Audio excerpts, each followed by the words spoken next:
Hello, Lindsay. How are you? Hey, Aubrey, I am happy to be on the mic today. How are you? What's going on? Excellent. It's a beautiful day here in Arizona, and I am really excited to get into today's episode. This is really funny. Lindsay, do you speak any Greek? Oh, Greek is one language I never got into. No, but it sounds pretty cool. I know, right? Alpha, beta, gamma. I think those are the only Greek words I know. I know there's occasional Wait, words in English. spanakopita. Ooh, What else? There's got to be okay. some gyro. I don't know. There's Let's got to see, be some feta food cheese. words. And I was in Greece. I loved Greece. I went all over the Peloponnese, Delphi, Olympia, and Athens, and I loved Greece. And I love I Greek would love food. Oh my Oh, goodness, so delicious! good. It's so flavorful. They would So have good baklava. yes, Oh my gosh. baklava, and you could get a gyro, like a lamb kebab or gyro on the side of the road. They would just cut the meat off the lamb skewer. And it was so delicious. I loved it. Amazing. This summer, I went to a Greek wedding in Boston. A very Greek family. My friend was marrying a woman in that family. And so it was very Greek. They had all the Greek Oh, traditions. that's so funny. Like But my I Big was Fat Greek Wedding. I love that movie so much. It was a big fat Greek wedding for sure. I love that. They did all the traditions in the church. But I wasn't able to find the best baklava. I was kind of disappointed. I was like ready for the baklava, you know? Yes. But yeah, I love it was baklava. it's cool to see, especially in the US with so many different cultures. You know, we have weddings that are based on cultures. It's really Right. cool. Yes, Really cool. absolutely. And the reason I asked you is because today we're talking about the idiom, it's all Greek to me, and a few related Yes. expressions. And this is all inspired by answering an amazing question sent in by Helmut. He goes by Heli in our community. He's actually our newest community connector. So shout out to Heli. Yeah, shout out. I think Kelly is in our B1 course. So he comes very frequently to open conversation club, fluency parties, contributes to the conversation. Yes, So and the we Q&A. appreciate that. He's a personal coach student, so he's in the Yes. Q&A every week. Amazing Nice. questions there always. Yes. Really good. Really good stuff. So here's Helly's question. I only understand train station is a typical German idiom that suggests that I have absolutely no idea what you're talking about. Is there an equivalent in English? Great question. It was a great question, and we do have some fun equivalents in English that we're going to teach today. But I first wanted to try and say this expression Yes, in please do. German. So I looked it up. It's pronounced Ich verstehe nur Bahnhof. I hope I pronounced Sounds that good to correctly. me. I'm going to have to ask Kelly how my pronunciation was. And it literally Yeah. means I only understand train station. But idiomatically, it means I don't understand anything at all. Like, I don't understand what you're talking about. Yeah, it's interesting how that's directly translated, Right. and what it actually means, right? Like, I only understand the word train station. Right. Yeah, this was really interesting. I looked up the origin. It was about soldiers during a war that didn't want to be there and they just wanted to go home. So they'd be like, all I understand is train station. Like, just send me so home. they wanted to go to the train station. I see. Got Yeah, it. it's really interesting, Okay. the origin That of makes that. more But yeah, sense. expresses complete incomprehension. Like something's too complex or technical or unfamiliar. Just like, I don't understand. Got it. The interesting thing about idioms is they usually come back to a moment in time, Yeah. right? An era, maybe a war or some event in human history, and we can link back, and then it makes sense, right? Yes. Then it makes sense. Really yeah. interesting. Guys, this is one of the things we like to explore on our show, the history of idioms, but most importantly, how you can use them to connect now, right? And are they relevant anymore? So hit the follow button on the show so you don't miss a single episode of All Ears English in 2026. Yes, interesting. And we are going to share some great phrases we use in English to mean the same thing. Like, I don't Yeah. understand anything here. And that first one is the one I mentioned. It's all Greek to me, meaning I don't understand anything about this, which Yep. I guess it makes sense. You and I both don't speak Greek. More of us need to be learning Greek, but I think We a lot of should. us unfortunately don't. No, yeah, it's true. So, for example, you could say they started talking about cryptocurrency and blockchain, and honestly, it was all Greek to me. That's how I feel about cryptocurrency. I'm not in that world. Same. Cryptocurrency, Yeah. blockchain, that's all Greek to me. I don't understand. Yeah, for sure. Yeah. Or I What tried else, to follow Aubrey? his explanation of car engines, but after 5 minutes, it was all Greek to me. It's interesting hard. when I was going to say, when I was teaching in the Bronx, I was teaching French and the other language teacher was Greek and was teaching Greek. And I loved that the kids were learning Greek. And I had some fascinating conversations with him about how there were so many like words and things in Greek that would give them these roots that would help them understand the etymology of words, the language of words, because it was kind of like Latin that way, right? All of these like roots and things, the connections they could make. And I'm like, it made me think, I'm like, we need to teach Greek more in schools. I feel like it would be great. And then maybe we wouldn't have this expression.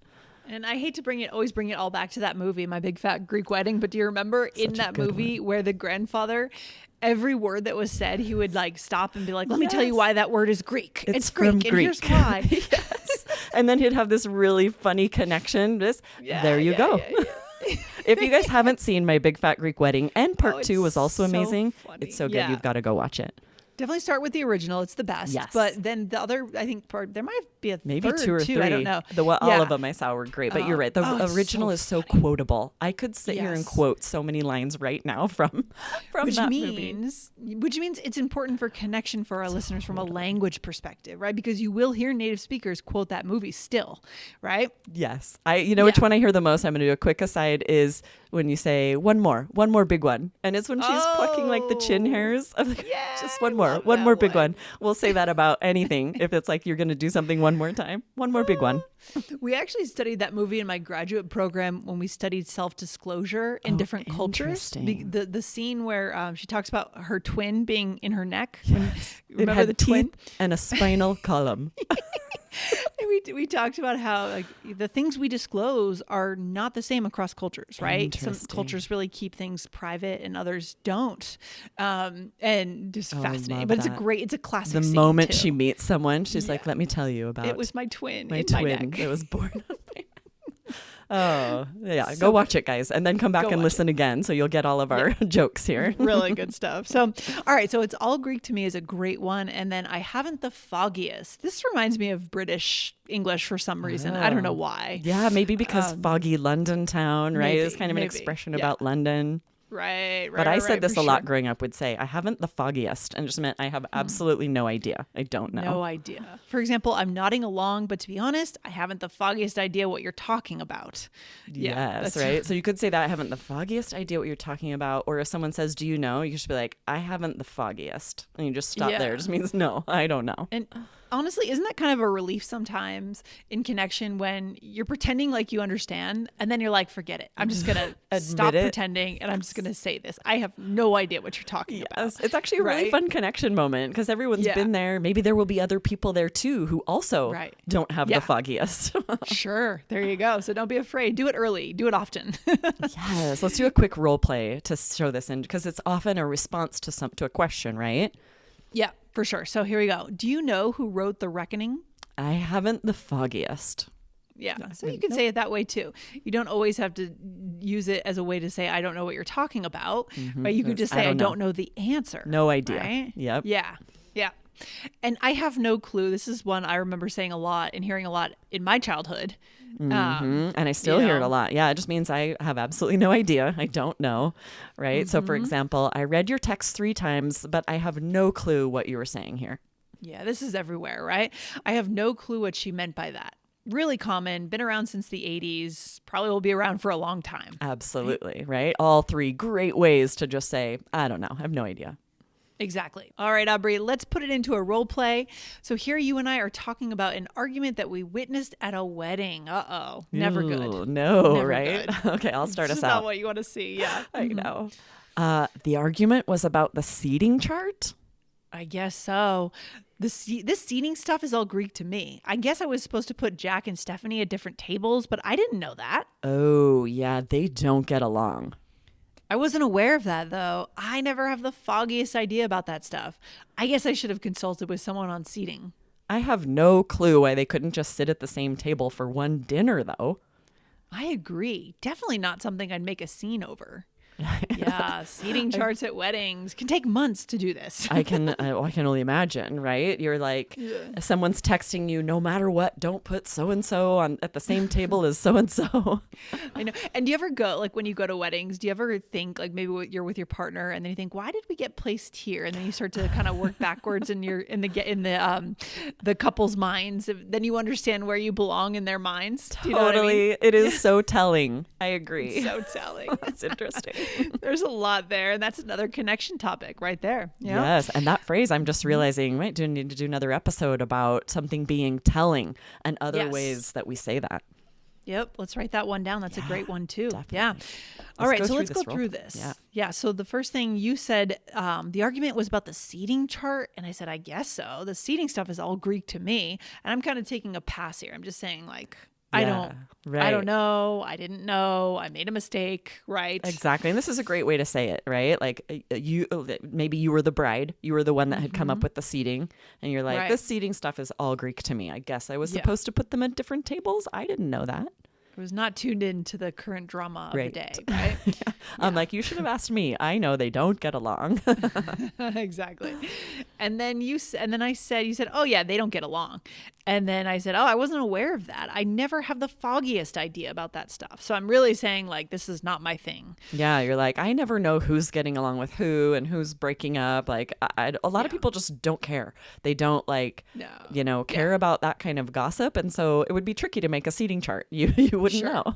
Yeah, that's true. That's true. And then what did you say, Aubrey? I said, I have no clue why they couldn't just sit at the same table for one dinner. Because that's really true. Even if you don't get along, you can be civil for an hour. Yeah, just deal with it. I mean, especially because everyone's dressed up really nice and it's fancy, and this wedding has probably cost a lot of money for the family, right? Yes. And as I'm saying that, there are a few other ways you can say this. This is, I have no clue. You can also say, I don't have a clue, or I haven't a clue, or maybe like, I haven't any clue. There's sort of some flexibility with the wording of this. You're going to hear all of those. Yeah, although I think the last two you said, I haven't a clue, I haven't any clue, are a little more formal. Yes. Right? Yeah, that does sound a little more formal for just a regular conversation. Yeah, but you could, if you want to drop in a formal feeling to what you're saying, you can do that too. That's or to the art of exaggerate. Communication. Yeah. Right. If I haven't any clue. Yeah, for sure. I love it. Guys, go over to 2560. That was, do you want the long or short version? Again, great way to open up a story by asking someone how much they want to know. Yes, right? That's such a good idea. Don't miss that episode. Yeah, don't be that person, right? Don't be that person that goes into too much detail. Absolutely. Oh, and for a takeaway, I love this to have multiple ways, like you were saying, Lindsay, to be vulnerable, to admit when you don't understand, you're a little bit lost, because you're probably not the only one there in that boat. Yes. Yeah, really good stuff. Such a relief. Often leads to a laugh, like you said, Aubrey. And it definitely leads to connection when you can be honest, right? Absolutely. Yeah. When people see who you really are, that's who they want to connect with. Right? It's not the fake version of you. Exactly. So really good stuff. Yes, I agree. Awesome. I'm excited for you to use all of these fun phrases. Thank you, Helly, for the question. Yeah, thank you so much, Aubrey. We'll see you back on the show very soon. You have a good rest of your day. Awesome. Right? See you guys next time. Bye. Bye.